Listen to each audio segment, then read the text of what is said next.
A call to order the Planning Commission regular meeting, May 5th, 2026, Cape Charles Civic Center, 500 Tazewell Avenue. Can I get a roll call, please? McDonald present. Newman present. Ashworth present. Holloway present.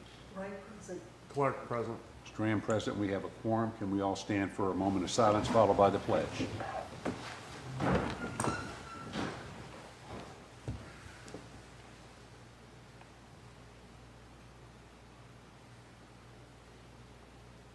Join in the pledge. I pledge allegiance to the flag of the United States of America and to the republic for which it stands, one nation, under God, indivisible, with liberty and justice for all.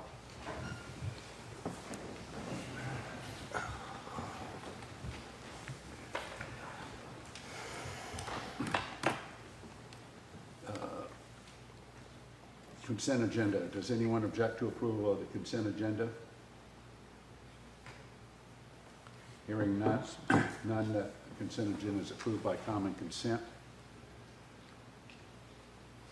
Public hearings. Zoning text amendment 2026-02, applicant from the town of Cape Charles to amend Town Code Chapter 32, Section 7, Historic District Overlay, Appendix A, definitions, and the Historic District Guidelines with the addition of a new Appendix G. You're on. So we're in section 8. I know it says 7. I was having some problems with the agenda software to change that to 7, but this is section 8. And Rick is here because Katie is out, and he has so graciously offered to be my moral support. So we're moving on. All right, so since fall of 2024, staff, the Historic District Review Board, and the Planning Commission, with assistance from the Historic District Civic League, have been revising Article 8 of the Town Zoning Ordinance and creating a new appendix to the Historic District Guidelines to clarify the approvals required for routine maintenance work, minor work, and major work. On February 17th and March 3rd, 2026, the Planning Commission held 2 joint work sessions with the Historic District Review Board to review proposed changes to Article 8 and the new Appendix G to the Historic District Guidelines. After the March 3rd, 2026 joint work session, the Historic District Review Board and the Planning Commission agreed to send the proposed amendments of Article 8, Appendix A, and the new Appendix G to the Historic District Guidelines to the Town Council for review. At the April 9, 2026 Town Council work session, the Town Council indicated that the proposed amendments to Article 8 and Appendix A, along with the creation of a new Appendix G, appear to address the concerns and clearly identify the type of work and the review process that will be required for all exterior work in the Historic District.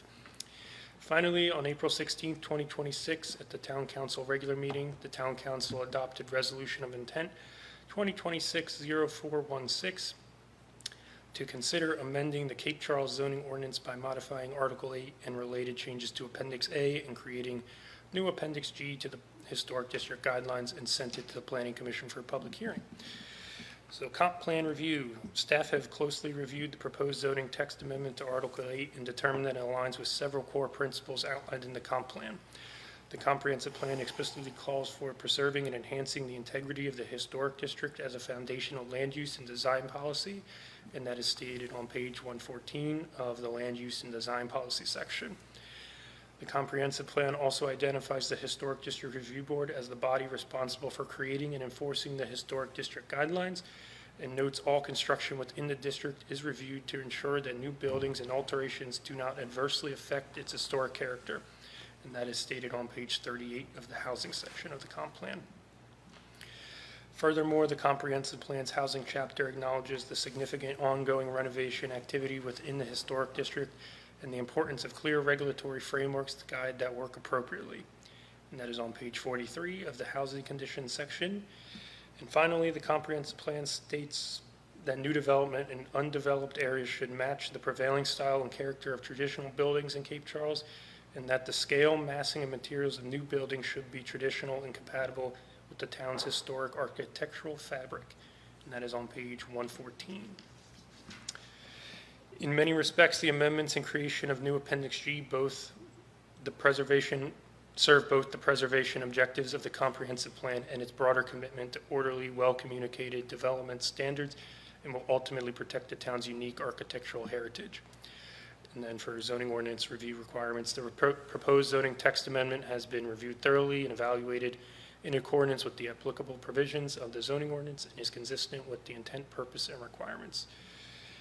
And staff review. The proposed amendments to Article 8, Appendix A, along with the creation of a new Appendix G to the Historic District Guidelines were thoroughly reviewed by the Planning Commission at a joint work session on February 17, 2026, and again at the continuation of that session on March 3, 2026.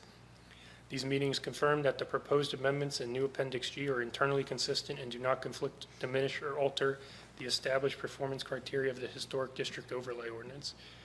The meetings also determined that new Appendix G addresses a long-standing community need by providing clear delineations of the approvals required for routine maintenance, minor work, and major work within the historic district. Then we have our Planning Commission motion below. Thank you, Jack.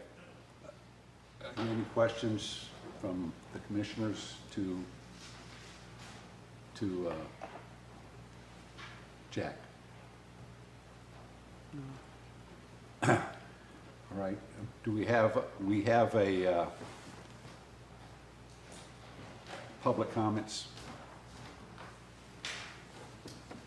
We have one comment from Claudette LaJoy, 127 Peach.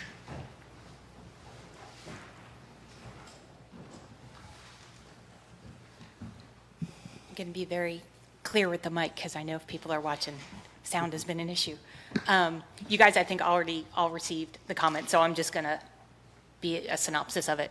And this is friendly fire, so Jack, you're doing a great job.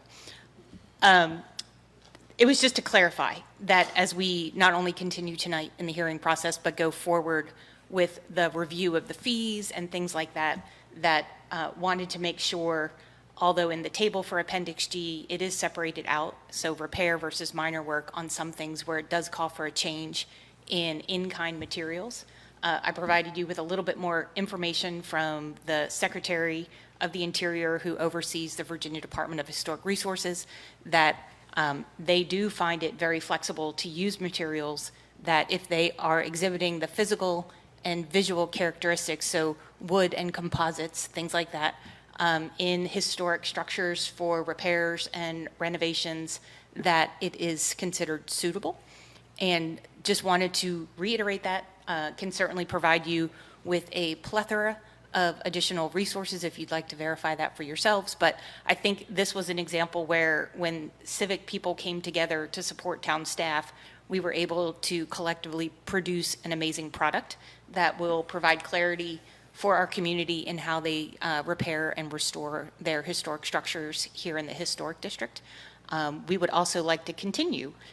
We know there's more work to be done looking at the fee structure as well as the forms that go along with this, that if the department finds that we can be helpful to consolidate that process, we're still here to continue to do that.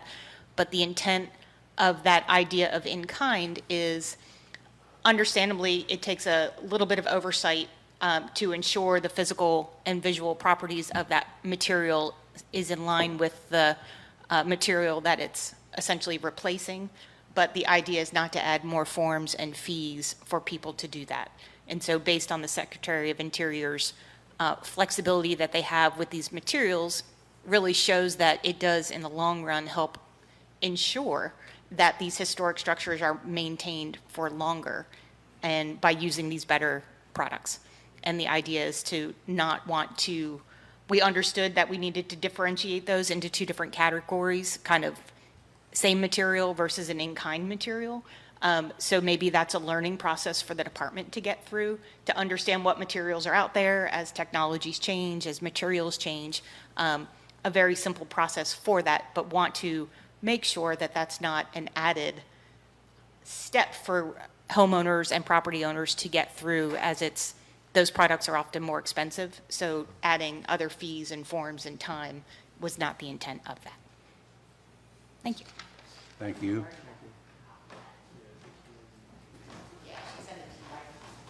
So, do you have any rebuttals on her comments? All right. do you see there being a hole in the system as it exists right now? I mean, I know that was the intent of all this language that we helped to put together, but do you feel like, Libby, maybe as somebody who serves on that, on the HDRB, like, where is that? Where do you capture that? Well, I think it's captured in the appendix G, because that's where we split it into two Right. different, there's kind of the A and B categories. Right, But wanted to make sure, as we really go through the implementation, yeah, that category B, if it's repair, we're just as homeowners, property owners Right. can do it under the guise of our honesty. But when it comes to the new material, I think the fee structure, as you look at it right now, we didn't go back and change the fee structure based on On that, as right. appendix G changed. And so just wanted to, this comment would probably be the next thing that the kind of town council would hear as part of the budget process. gotcha, yeah, But wanted to just make sure the expectation was there, that it's not that people are asking to do something out of the norm for historic structures, that this is guidance that comes down from the Secretary of Interior Right. for departments of historic resources across the country. And understandably that there's a learning curve for the department and the cultural board to understand what those materials are. And so right, a brief form, an email, however that kind of works for town staff, but just making sure that it's not another fee on top of right, something unnecessarily for them to kind of use the better products yeah. that are available. So this is more of a process document, like here's the path, here's when you need approvals, when you don't. When it gets into the actual what you're doing and with what, Yep. I don't know if that then kind of wanders into another category. And like specifically, if anybody's not following, like there are AZEC trim profiles that exactly replicate a wooden version of the same thing. If I had two of them in my hands painted right now, there's no way from 2 feet you'd be able to tell the difference between the two. And people, I think you're saying, should be free to go about that substitution without any additional layers of approvals and fee structures associated with it. It might be, you have to get an approval through the department, Okay, just, Right. just as materials Yeah. change. I think that's an informative way for everyone, where, because this is a new process, then maybe a list of materials could be compiled of like, okay, we found that these ones are acceptable. right, Assuming this appendix G is something that's always going to kind of evolve over town and the needs of the community. This was also, we know the next step is to look at all of the forms yeah, that go along with Yeah. this. And so our group, the four of us which are here tonight, I think would offer our time with the departments to kind of continue that effort. Because I think we've shown that this has been beneficial for everyone.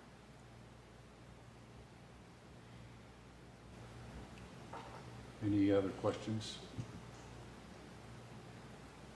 Okay, do I have a motion to close the public hearing? I make a motion, we close the public hearing. second, Okay, we have a motion and a second to close the public hearing. All in favor, say aye. Aye. Opposed, nay. Okay, unanimous. All right, do we have any comments for any items not subject to the advertised public hearing? No? All right, unfinished business, discussion on compliance deadline for Article 8, Chesapeake. Chesapeake Bay. Yeah. Yeah, just Article 7, Chesapeake Bay Preservation Act to include in the comprehensive plan. So this is a carryover from our last meeting, where at April 7th, towards the end of the meeting, you all decided to hold a work session to address DEQ's corrective action agreement, which required implementation measures, including goals, action strategies, and related timeframes for water quality. While the comp plan currently includes both environmental objectives and strategies, it does not specify implementation timeframes. So after discussions with DEQ, it was noted that the town of Cape Charles has no provisions in its comp plan specifying implementation timeframes for compliance with the Chesapeake Bay Preservation Act. By establishing a compliance deadline, the town will fulfill DEQ's request. So we are ready to discuss the above items and help you come up with that compliance calendar to satisfy DEQ's request. Jack, is this Article 7 or 8? This is 7. I was having problems with the agenda software, and So this is I was updating it, and it wasn't updating on the software. Got it, thank you.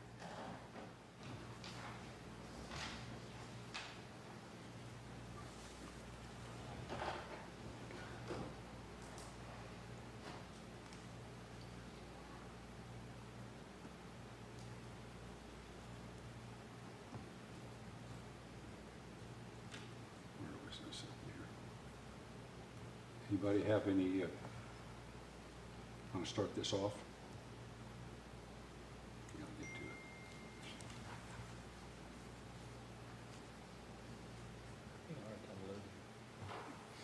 Where's this?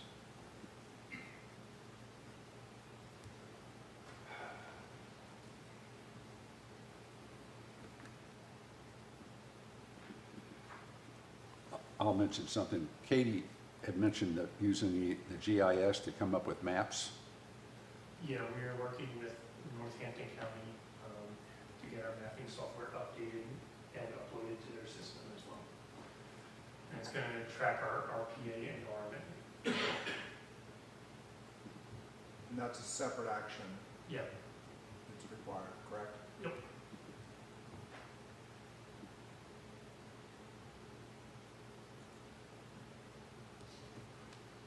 So somewhere, Jack, in the package, you had it spelled out, there's one section that has all these actions. I'm trying to- It's almost at the end.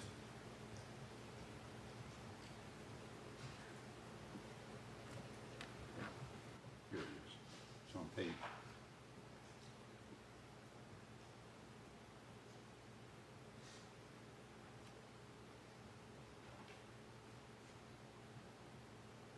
The page is right over there on your right. Sort of showing, it actually pops up, it shows you there. Yeah. So Page one.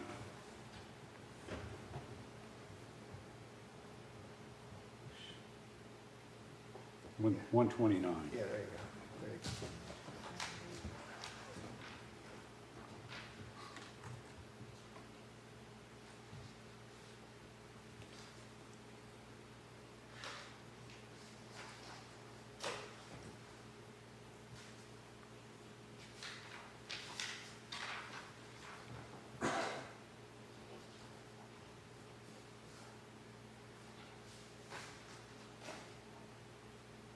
Mr. Chair, in some of these, there are actions you can tell the town has already taken and made some decisions on to either implement or that they are not effectively implementable. One of them being an example, the recycling plan has been reviewed by the town, and the town has chosen, I believe, not to do, pick up recycling in the town, correct, Clayton? On that decided by the town. So, I mean, there's some we could go in and say, this was put into the comprehensive plan, and a decision has been made, and we could effectively put closed or acted on or something, and eliminate some of these on this list as you go through it. You know, I think, but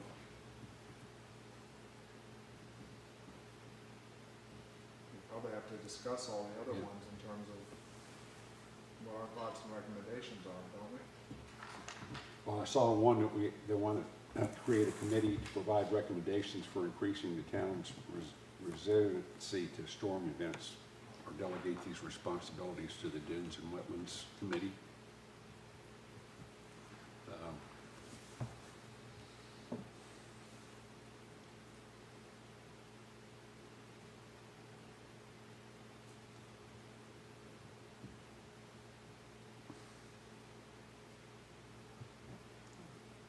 We actually had a raft study, it would have been a Right. number of years ago, and this particular room was packed to the gills because everybody was very, very interested in it. It was well attended. It did lay out a lot of things. It went beyond just creating a baseline, so they gave some recommendations. And whoever continues with that, we should bring that off and take a look at it again, because some of those things we have already started doing.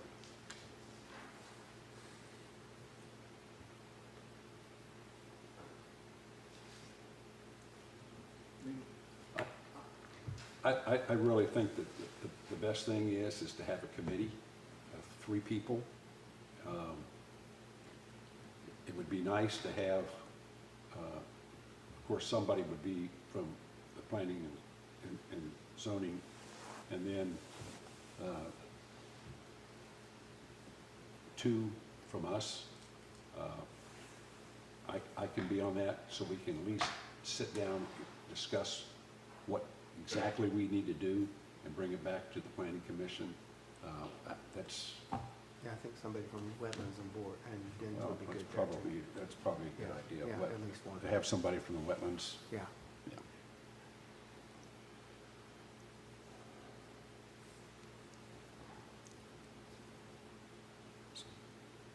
Sound logical? We've done that in the past on other things, so would anybody like to volunteer from the planning commission to be on that committee? Okay, thank you. So we have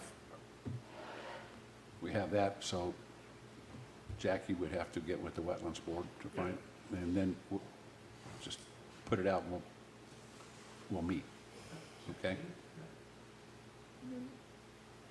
Would you have the flexibility to, some of these are very broad, that you really never be able to put a date on them. So I would assume that as part of this, we could come back with that group could bring forward recommendations to change the comprehensive plan, to change some of these such that they're actionable rather than broad, good things to do. You know, type of thing, some things you couldn't put a date on because it says continue or, Right, no, that's, Yeah, I'll talk to Rick about it tomorrow and take all this. All right. Talk to Rick about what we should do next.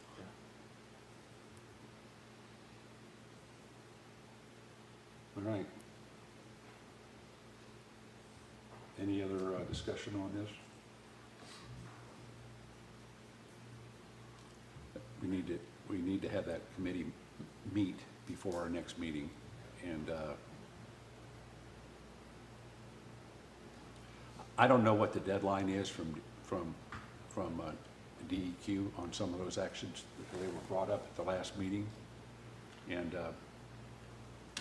I know we had dates on there, like the end of April, and so we've missed those dates. So has anybody gone back to DEQ to say, hey, we're working it, we're gonna get to you? Katie was in contact with DEQ, but she's out of the office right now. Yeah, so- okay, all right. Well, it's probably a good idea to check with DEQ, to just tell them that we're working the issue and, okay, all right.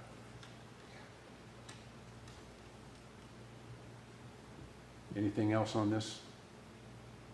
All right. New business, zoning text amendment ZTA 2026-02 application from the town of Cape Charles to amend Town Code Chapter 32, Article 8, Historic District Overlay, Appendix A, definitions, and add new Appendix G to the Historic District Overlay Design Guidelines.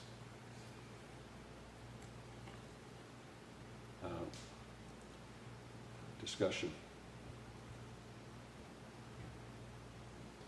Mr. Chairman, can I make a motion that the planning commission recommends to the town council to approve zoning text amendment 26-02, application from the town of Cape Charles to amend Town Code Chapter 32, Article 8, Historic District Overlay, Appendix A, definitions, and add new Appendix G to the Historic District Overlay Design Guidelines. Second. Okay, so we have a motion. I'm not going to read it because I'm scrolling back up there. To send to the town council the applicant to amend the town code, chapter 32, article 8, Historic District Overlay Appendix A definitions and add a new Appendix G to the Historic District Overlay Design Guidelines. Any discussion? All right. All in favor, say aye. Aye. Opposed? Nay? All unanimous?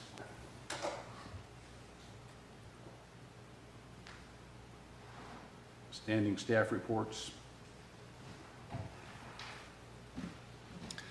So we had a public hearing for the Board of Zoning Appeals, and that was held on April 14th at 9 a.m. to discuss an exception to the Chesapeake Bay Act at 165 Sunset Boulevard. And then the board approved the exception application based on the criteria that was outlined in the staff report. And then the May 12th, 2026 meeting has been canceled as there's no applications have been filed. And that's it.